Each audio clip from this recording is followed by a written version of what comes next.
on the determinants of poppy cultivation in Afghanistan. I haven't come across this topic. I saw a slide in Mr. Smith's class on a person who did a project on cocaine consumption and production in Colombia. So, being interested in the illicit drug trade and things of that nature, I chose to do some research on the determinants of poppy cultivation in Afghanistan.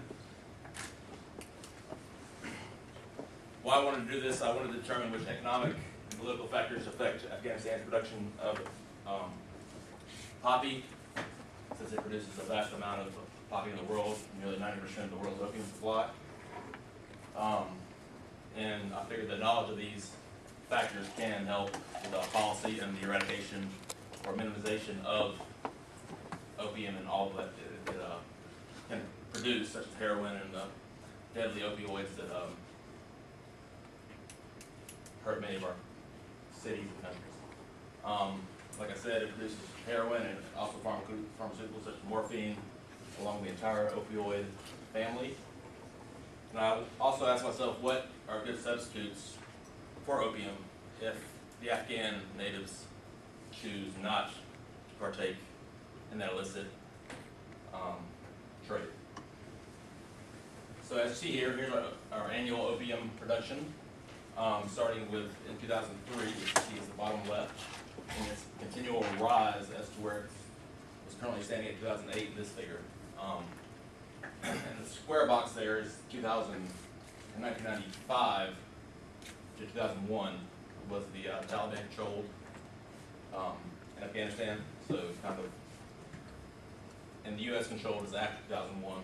So as you see, during the Taliban controlled, it kind of increased from its prior production, and since the United States has had control of the country, it's steadily increased since 2001 when the Taliban attempted to eradicate it completely, which is the figure right there. Literature review, I read a couple things on it, and I found out that it is a huge problem within Afghanistan, a huge problem globally. People there don't necessarily want to produce it, but they sometimes have to produce it due to the monetary incentive that they have to do it, being a poor country.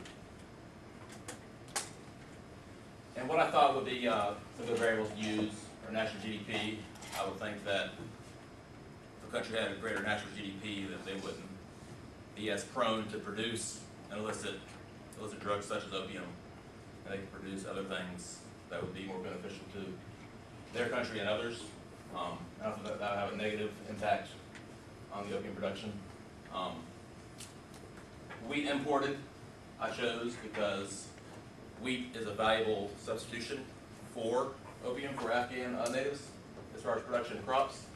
And I think the more you imported the wheat, that the more opium you produce in-house. I also thought that livestock may be a good substitute for opium as well. And also try to find out if the control of the country, whether it be the Taliban or the United States, would have an impact on how much opium was produced. And as you get the dependent variables, there's opium cultivated in metric tons. The independent variables are national GDP, wheat imported, livestock, and control of the country.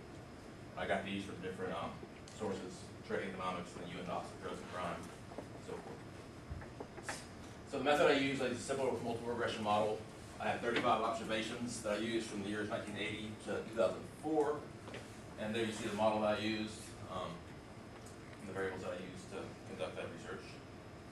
The results that I found, pretty good. The GDP was not a huge determinant in how much opium was yielded per year.